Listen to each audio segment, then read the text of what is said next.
Futures right now pointing to some modest losses at the opening bell. The Dow implied lower by 75 points, the S&P off by about 4 to 5 points. Joining me now is Allan, Chief Investment Officer at Momentum Advisors. I wonder, Allan, if you look at this market right now and say to yourself, things have gotten a little bit extended to the upside. Absolutely. I think the market's overbought. It seems as though the market's been kind of cheering on bad news in hopes of additional stimulus. If you look at the coronavirus and the cases are growing, the market's rallying. Again, sometimes you get in these funny periods where the market just seems to be cheering on the bad news in hopes of more stimulus. So what do you do? I mean, are you selling? And if so, what are you selling? Where are you trimming? Are you taking it from the winners? Or are you trimming it from the losers? What exactly are you doing here? Great question, Dom. I think right now you've got to really realize that it's a stock picker's market. So if you're long, SPY or the S&P 500, now is a great time to get out of that and maybe switch into some individual stocks. I also like gold. Gold is one of these stores of value that, I know you guys talked about earlier in the segment today. And one of the big rationales for gold is the idea that, historically, if you look at fixed income or bonds, it's really the place where you go when things are crazy. The reason not to own gold is that there was no income. Well, today, with bond yields being so low and expected to be low in the foreseeable future, gold now is an attractive alternative.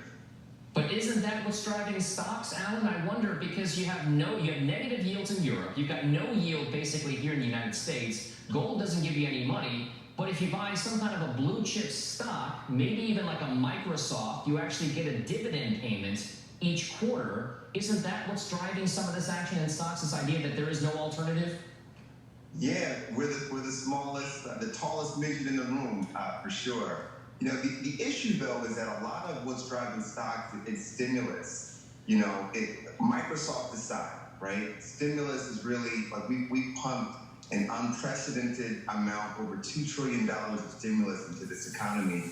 And it's really not stimulus that's going to drive the economy in the future. It's actual economic activity. It's actual profit. And so I just think it's a sugar high right now.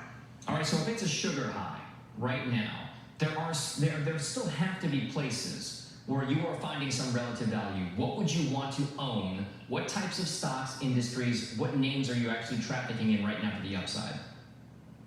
Yeah, good question. So I like tech and I like certain types of real estate. So I'll give you real estate first. One stock that I really like is Prologis. Prologis is a REIT, but it's specialized in the industrial sector and in the distribution and warehouse and logistics sector. So if you think about everything that you order online, anything that you order in terms of e-commerce, it has to get to your house some way, right? And it comes through trucks, it comes through warehouses and distribution centers. And this real estate is very valuable in a post-COVID world. So I like Prologis.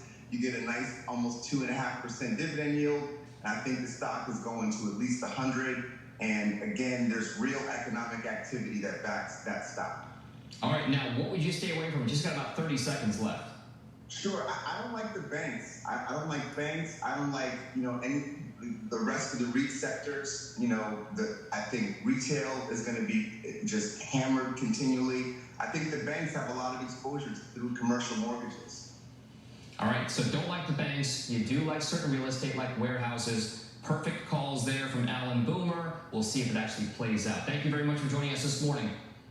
Great, thanks for having me down. All right, that does it here for Worldwide Exchange. You've got futures pointing to some modest losses.